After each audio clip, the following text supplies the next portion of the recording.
আসসালামু আলাইকুম।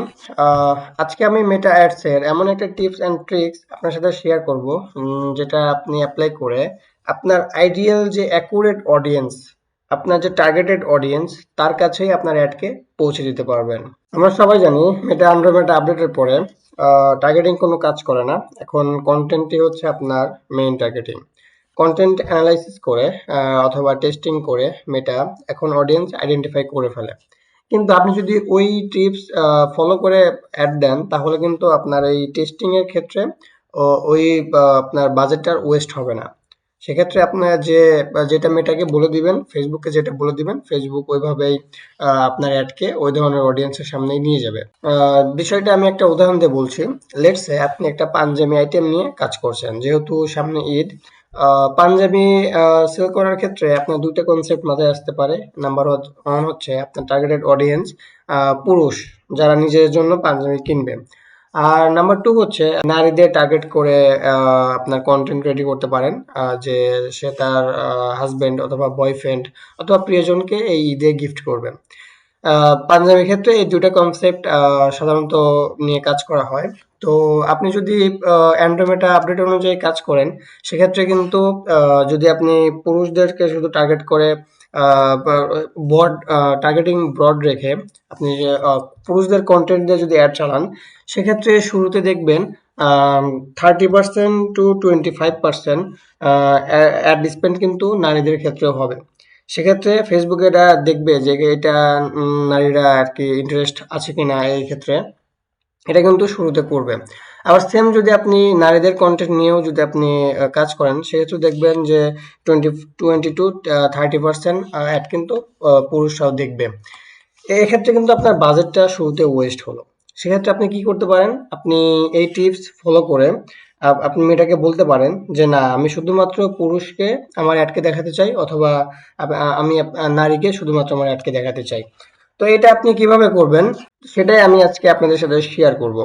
তো এটা এটা আপনি ২ ভাবে করতে পারেন। নাম্বার 1 হচ্ছে আপনি ম্যানুয়াল টার্গেটিং করে, মানে অ্যাডভান্টেজ প্লাস অডিয়েন্সটা অফ করে দিয়ে আপনি মেয়েটাকে বলতে পারেন যে, "আমি শুধুমাত্র" যে সেখানে আপনি টার্গেটিং এ গিয়ে এজটা সরি জেন্ডারটা আপনি শুধুমাত্র মেন সিলেক্ট করলেন, অথবা আপনার বয়স অনুযায়ী সেটা দিতে পারলেন। আর দ্বিতীয়টা হচ্ছে আপনি অ্যাডভান্টেজ প্লাস অডিয়েন্স অন রেখেই এই কাজটা করতে পারেন। সেটা হচ্ছে আপনি রুলস এপ্লাই করে।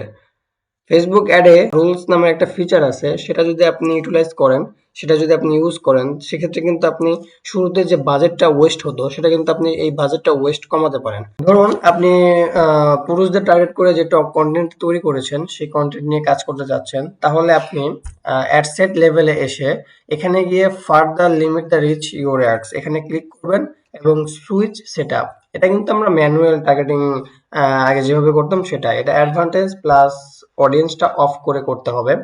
তো এখানে আসার পরে আপনি এখানে মেয়েটাকে বলে দিলেন যে জেন্ডার শুধুমাত্র আমি মেনকে সিলেক্ট করেন। সিলেক্ট করার পরে কিন্তু ইউজ অ্যাজ আ সাজেশন এটা আনচেক করতেই হবে। এটা আনচেক করলেই কিন্তু আপনার এখানে অ্যাডভান্টেজ প্লাস অডিয়েন্সটা অফ হয়ে যাবে। এই ইয়াটা অফ হয়ে যাবে। সেক্ষেত্রে আপনি এখানে আপনার টার্গেটেড এজটাও আপনি লিস্ট করে দিতে পারেন। এভাবে হচ্ছে আপনি এটা করতে পারেন। কিন্তু এটা ওল্ড মডেল। মানে ফেসবুক এআই যেহেতু লঞ্চ হয়ে গিয়েছে, সেক্ষেত্রে আপনি এই মেথডে কাজ করলে কিন্তু এটা ভালো পারফর্ম নাও করতে পারে।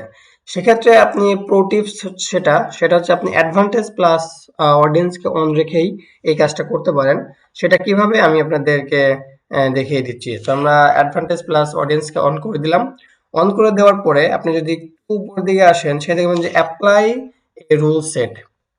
এই রুলসে গিয়ে আপনি বলে দিতে পারেন যে আপনি কত পার্সেন্ট আপনার অ্যাড বাজেটটা আপনি কোন অডিয়েন্স কিংবা কোন এজ অথবা আপনার কেমন অডিয়েন্সের কাছে আপনি এটা দেখাতে চান, সেটা কিন্তু এখানে ইজিলি সেট করা যায়। এবং এই রুলসটা আপনি সেট করে দিবেন, যে কন্ডিশনে সেট করে দিবেন, এটা কিন্তু ওই কন্ডিশনেই আপনার অ্যাডকে অপটিমাইজ করতে থাকবে। তো চলুন এটা কিভাবে করবেন। যে এখানে অ্যাপ্লাই এ রুল সেট, এখানে গিয়ে আমি অলরেডি একটা ক্রিয়েট করেছিলাম, সেটা এখানে দেখাচ্ছে। আমি এখানে ক্রিয়েট রুল সেট এখানে গেলাম। এখানে যাওয়ার পরে define your rules up to criteria, এখানে আপনি দেখবেন যে কয়েকটা অপশন পাচ্ছেন। আপনি কি এটা এজে দিতে চাচ্ছেন, জেন্ডার দিতে চাচ্ছেন, device platform, mobile operating system, location অথবা প্লেসমেন্ট। এই ৬টা অপশন আপনি পাবেন। ৬টা অপশনের বেসিসে আপনি রুলসটা সেট করতে পারেন। তো শুরুতে যেহেতু আমরা শুধুমাত্র পুরুষকে অ্যাডকে দেখাতে যাচ্ছি, সেক্ষেত্রে আমরা জেন্ডারটা ক্লিক করব। জেন্ডারটা সিলেক্ট করার পর এখানে আপনি আপনার যে বিডিং যে বিডিংটা যে আছে, মানে আপনার অ্যাড বাজেটের যে বিডিংটা, সেটা আপনি কত পার্সেন্ট কি করতে চাচ্ছেন। এটা কি আপনি পুরুষদের ক্ষেত্রে বাড়াতে চাচ্ছেন নাকি পুরুষদের ক্ষেত্রে কমাতে চাচ্ছেন। এই দুইটা সেট করবেন হচ্ছে ইনক্রিজ বাই বিট বাই, মানে ইনক্রিজ অথবা ডিক্রিজ। ইনক্রিজ করলে আপনার অ্যাডের যে বাজেটটা সেটা কত পরিমাণ কোন অডিয়েন্সের কাছে যাবে সেটা সেটা দেখতে পাবেন। আর ডিক্রিজ করলে আপনি সেটা কত কমে আর কি বাজেটটা ওই অডিয়েন্সের কাছে দিতে চাচ্ছেন। তো আমরা এখানে গিয়ে অবশ্যই আগে মেন সিলেক্ট করে নিলাম, যেহেতু আমরা মেনকে টার্গেট করে যাচ্ছি। এবং আমি চাচ্ছি যে আমার অ্যাডের যেন ফুল বাজেট অথবা 90% বা বাজেটটা যেন পুরুষের ক্ষেত্রে যায়। সেক্ষেত্রে আমি এখানে গিয়ে 90 দিয়ে দিব। 90 দিয়ে দেওয়ার পরে এটা কি, তাহলে মেটা কি করবে, মেটা কিন্তু বুঝে গেল যে এই অ্যাডটা, এই ক্যাম্পেইনটা শুধুমাত্র পুরুষদের ক্ষেত্রে পুরুষকেই দেখাতে হবে। মানে এখানে যে আপনার যে বাজেটটা দিয়েছেন, ডেইলি বাজেট অথবা লাইফ টাইম বাজেট, সেই বাজেটের 90% 90%